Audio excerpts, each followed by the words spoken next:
Четвертое место. Штурмовики Ю-87 и Ил-2. По характерному облику штуки можно сразу понять, что родом она из середины 30-х, времени неубирающихся шасси и невысоких скоростей. В первые годы Второй мировой массовость, филигранная точность бомбометания и страх, создаваемые воем ее сирен, заставили сдаться не одну сотню солдат на передовой. Во время Блицкрига штуки при завоевании превосходства в воздухе немецкой авиации наводили ужас на соединение противника. Но как только превосходство в воздухе было потеряно, штуки сразу стали летающими лаптями. К концу войны в Люфтваффе их значительно потеснили Фокке-Вульфы штурмовых модификаций, но лаптежники продолжали выпускаться до последних дней войны. Ил-2, который немцы называли «Черной смертью», стал самым массовым боевым самолетом в истории.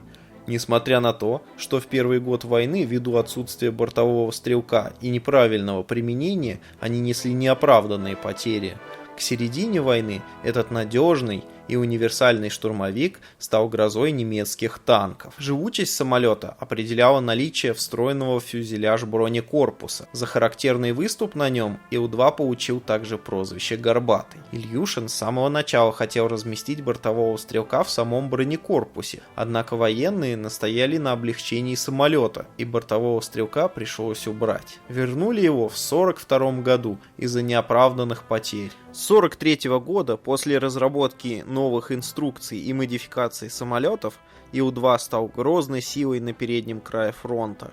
Из 36 тысяч произведенных машин, по официальным данным, в боях было потеряно около трети, что было неплохим показателем для того времени. Пилоты особо отмечали в Ил-2 огневую мощь и легкость управления. Третье место. Гвардейские минометы БМ-8 и БМ-13. Немцы прозвали эту боевую машину органом Сталина. В наших же войсках ей дали куда более романтичное прозвище – «Катюша». Конечно, вы уже догадались, о чем пойдет речь, так как история этой реактивной установки вполне известна широким массам. Начало формирования гвардейских минометных частей, а именно так назывались официально подразделения «Катюш», положило постановление ЦК ВКПБ от 21 июня 1941 года о развертывании серийного производства снарядов М-13 и пусковых установок БМ-13. Успешные действия батареи реактивной артиллерии первые месяцы Великой Отечественной способствовали бурному росту этого вида оружия. Массированные залпы реактивных минометов немцы и их союзники запомнили надолго. Например, яркий след в обороне Москвы оставил дивизион реактивной артиллерии под командованием капитана Корсанова. К примеру, 11 ноября 1941 года этот дивизион поддерживал атаку своей пехоты на Скирманово.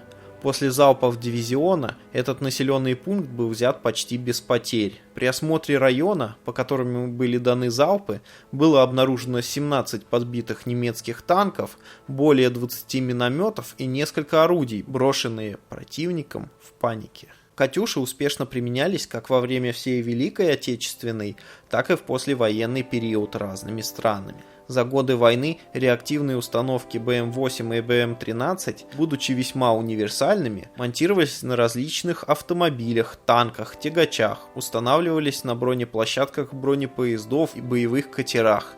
Были также созданы и участвовали в боях братья «Катюши», пусковые станки тяжелых реактивных снарядов М-30 и М-31 калибра 300 мм, а также пусковые установки БМ-31-12.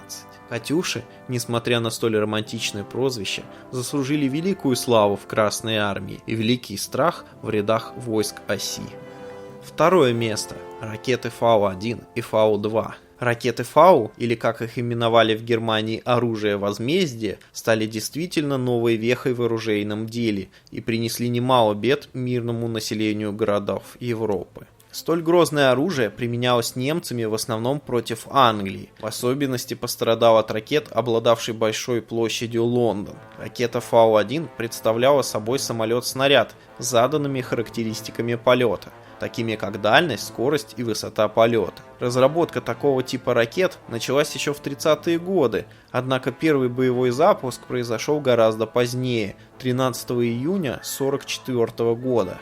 Первый ракетный удар был нанесен по Лондону. Из-за характерного звука полета лондонцы назвали ее «жужжащей бомбой».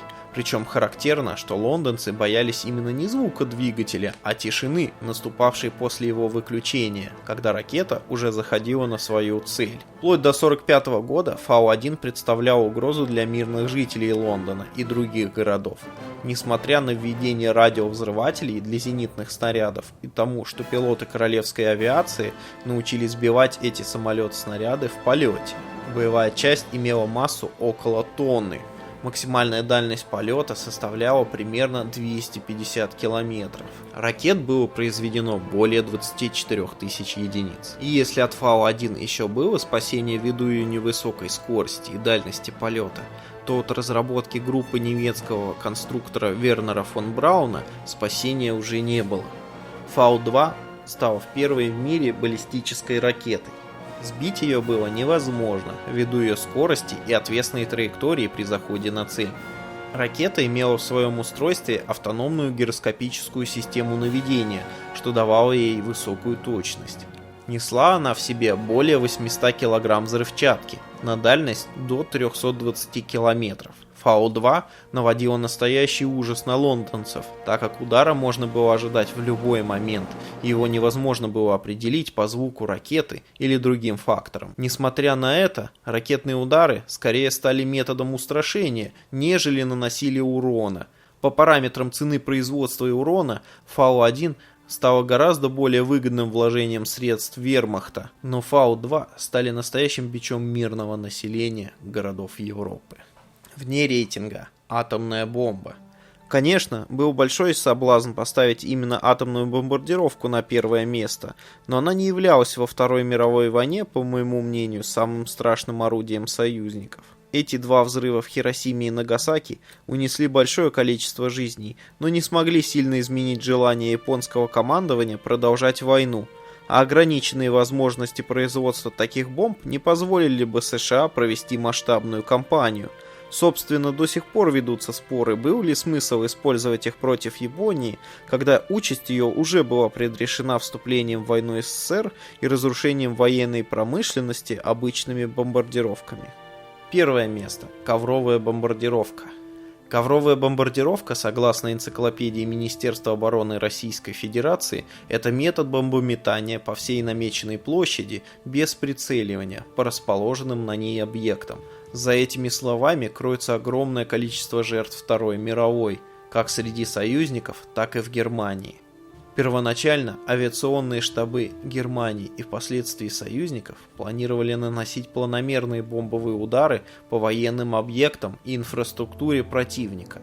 Однако из-за невысокой точности быстро скатились на удары по площадным целям, такие как крупные города. Особой эффективностью в уничтожении и подавлении мирного населения отличались бомбардировки совместно фугасными и зажигательными бомбами. Фугасные разрушали конструкции, крыши и выбивали стекла, а зажигалки успешно все это воспламеняли, создавая огненный смерч в городе. Например, в результате налета на Токио в ночь с 9 на 10 марта 1945 года погибло более 100 тысяч человек в течение ночи, что однозначно больше потерь результатов ядерной бомбардировки. Столь жестокое мероприятие, по мнению противоборствующих сторон, должно было приводить к упадку боевого духа населения противника и разрушению его городов. Существуют различные мнения относительно того, следует ли относить бомбардировки мирных городов к военным преступлениям, но несомненно, что это было жесточайшее и действительно ужасное средство запугивания противника, в особенности его мирного населения.